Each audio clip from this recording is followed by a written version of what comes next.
Lindsay again. It's Saturday, March 7, 2026. And so this morning when I was doing my little ritual, I landed upon the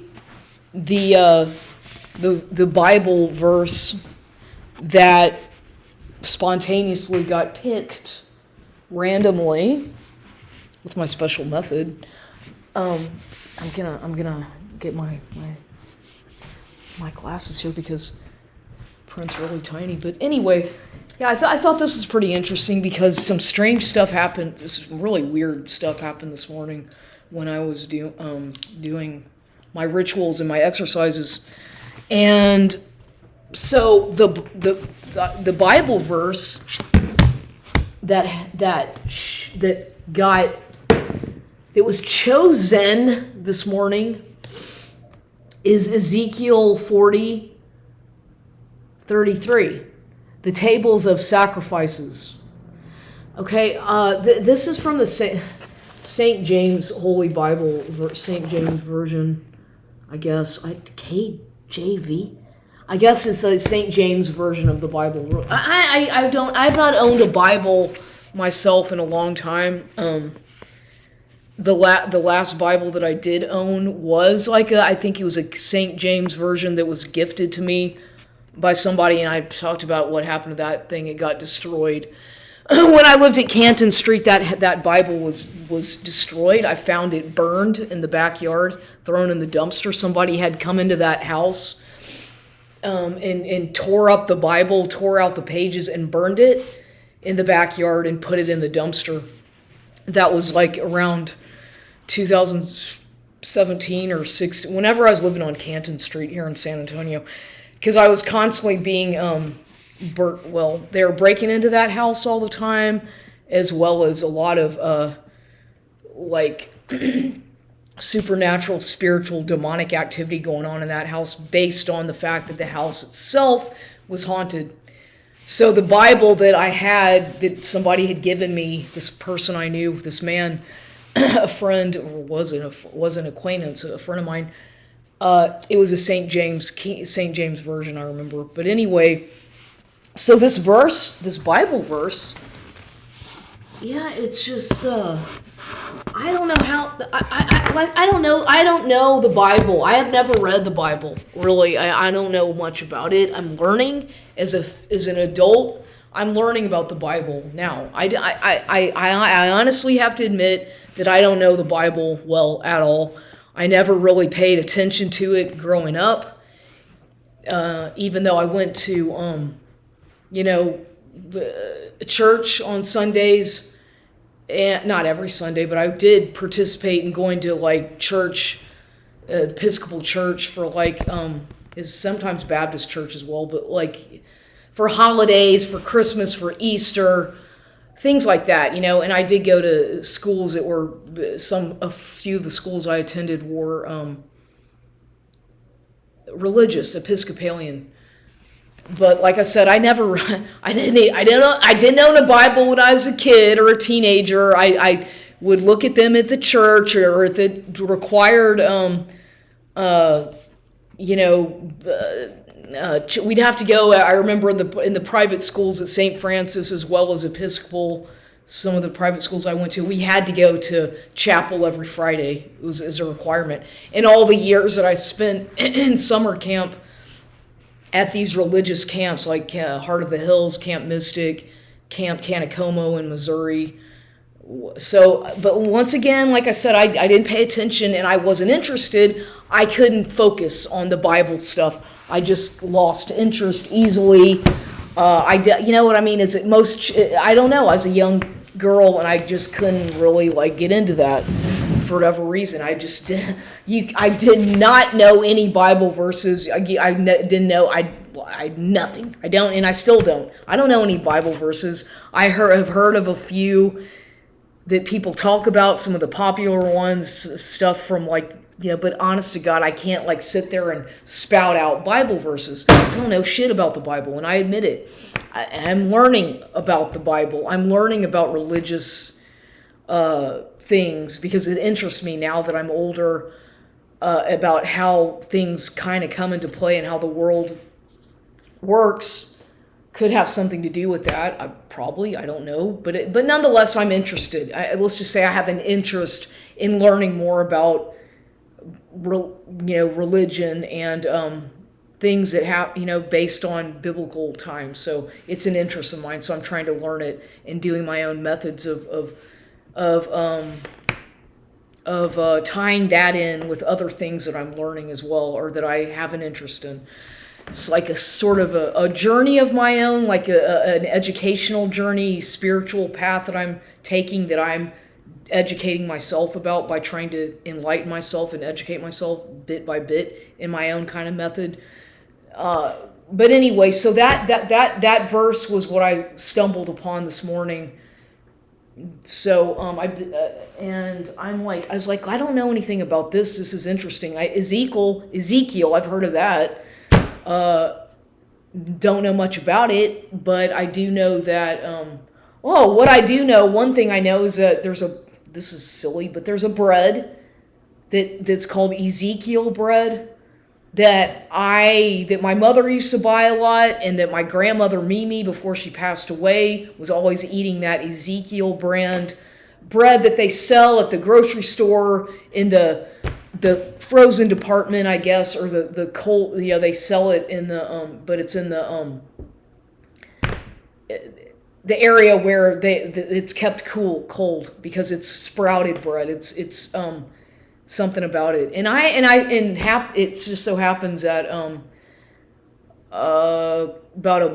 several weeks ago there was some Ezekiel bread that was on sale at the HEB over there on East Houston and New Braunfels, and I bought it. I bought some of the bread because it's like $4, and normally it's like $7, and I was like, well, I'm going to try this. I haven't had it in a long time, so I did buy some, and I just threw it out a couple days ago because it was just sitting in my refrigerator and freezer, and I was like, I just am going to throw this out because I'm not going to be honest with you, it's not the greatest tasting, not really. But anyway, that Ezekiel, so obviously it means whatever it means, and I was like, I don't know much about it, so I was watching some videos more about it, about this whole. It's a pretty, apparently this Ezekiel verse in the Bible is a pretty big deal about Israel and about all the people going back, all the real. The original Jews from all different countries are going, how they go back to Israel to claim it as their homeland, because it is, that's their homeland. So that's what that's mostly about, I think, and I don't know really. Like I said, I'm trying to learn about it more, about little bits and pieces of that. But I was like, that's interesting because it does correlate very much with what's going on with this whole war in Iran, what happened with the war in Iran, or how Trump declared war in Iran, and the man was killed. This Iranian prime minister or whatever was killed, and that just happened recently. And that, the whole conflict with the Middle East is obviously ongoing, and it's been going on for a long time. But I thought that was I was like, that's odd, that of all verses. And like I said, I've got my own random method. I close my eyes and I start flipping the Bible, and I just choose it randomly. It's just a method that I do. I'm not planning any of it. It's all spontaneous. And so I was like, because I'm doing that on purpose so that I can force myself to educate a little bit about that particular verse, which would, the other day was something about Hebrews, which I don't know. Like I said, I don't know anything about these things. The other day was a Hebrews verse. What was it? It was, yesterday I did it, and it was Hebrews 10:14, and it's hold fast the faith, was that one from yesterday. And so today it was Ezekiel 4:40, colon 33, the tables for sacrifices. Well, there's a lot of significance in that alone. The title, the tables for sacrifices. So, take what you want out of that. But yeah, so in other words, people are making sacrifices for things that matter to them, that are holy, that are spiritual, that are sacred, and people maybe, I don't know, look more into that. But then what happened today, what's also weird, what I thought was kind of strange, is that whenever I did that this morning and I was meditate, because when I do my exercising and my stretches and whatnot, I go into a trance of where I'm really deep in concentration. And then I was listening. I was letting the music play randomly on my laptop computer. The music I have saved on there, and one of my favorite,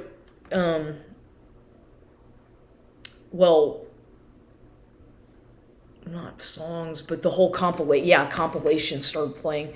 And towards the end of that compilation, there's a singer, an artist, whatever you want to call it. His name is Mr. Kitty, and his real name is something Forrest something, I don't remember. The guy I believe is from Austin. He's like in his 30s. He might be 33 years old. I do not know exactly. He has a lot of like popular electronic kind of hip music that's sort of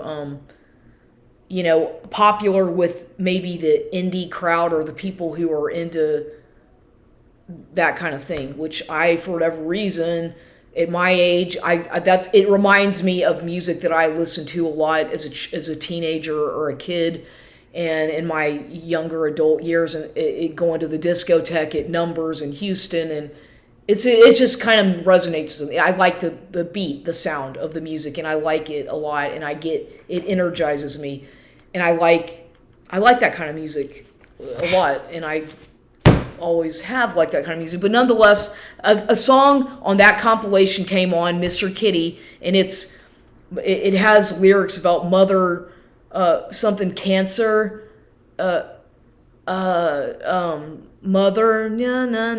cancer, and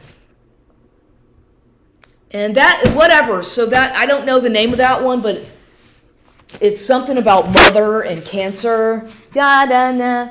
And that's Mr. Kitty. But what's weird is that as soon as that song, and I had to notate the time of when this happened, because I was like, that's really fucking weird.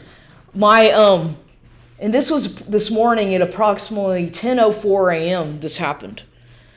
I had it was set up such that my crystal ball, which was also given to me as a gift.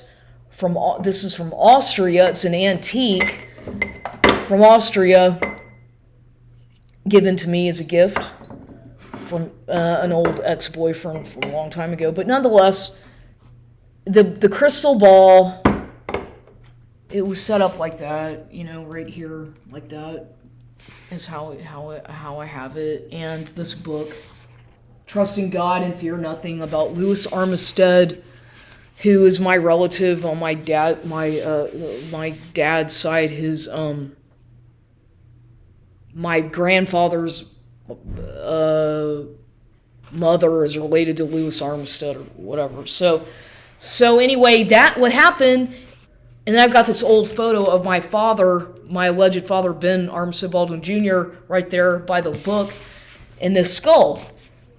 So what happened was I was on the treadmill, and at approximately 10:04 this morning, when that song on that compilation, Die in the Disco, at the end of that compilation, there's that Mr. Kitty song, and it has the lyrics, something about mother, cancer. I don't know the name of that song, but it's a Mr. Kitty song.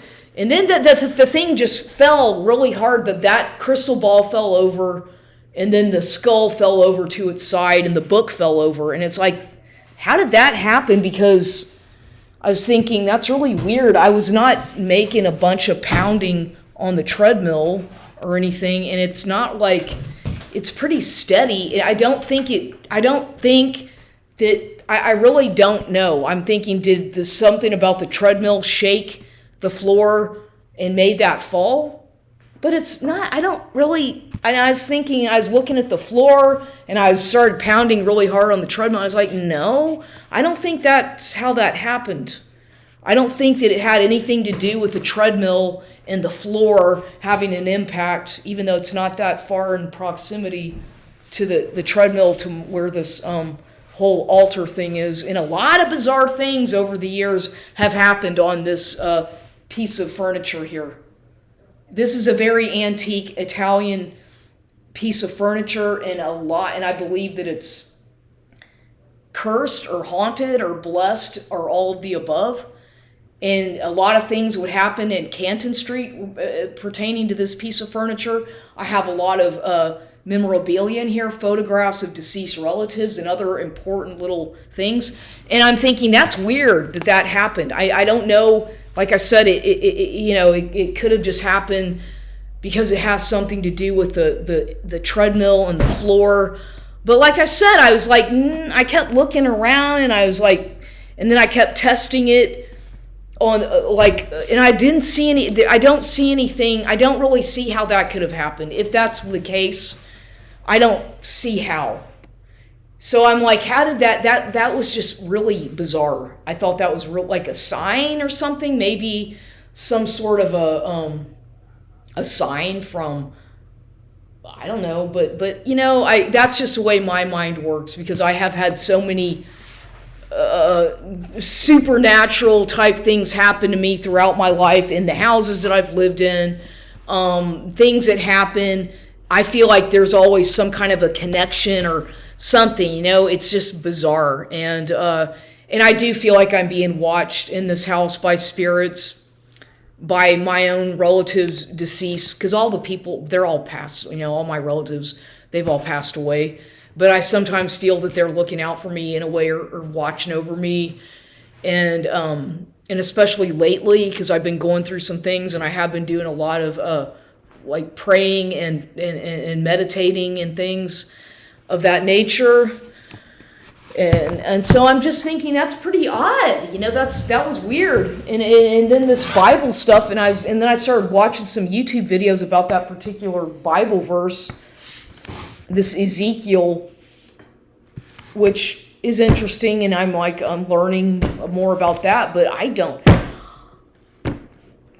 know what the fuck. I'm just on my own journey right now. I'm just doing things day by day, listening to my intuition and trying to just follow my own path. I mean, I'm not trying to, I am. That's how I am. And I'm just living my life and actually really enjoying my my solitude. I really enjoy it. And so, yeah, I just thought I would make this little video because I thought that was real kind of strange.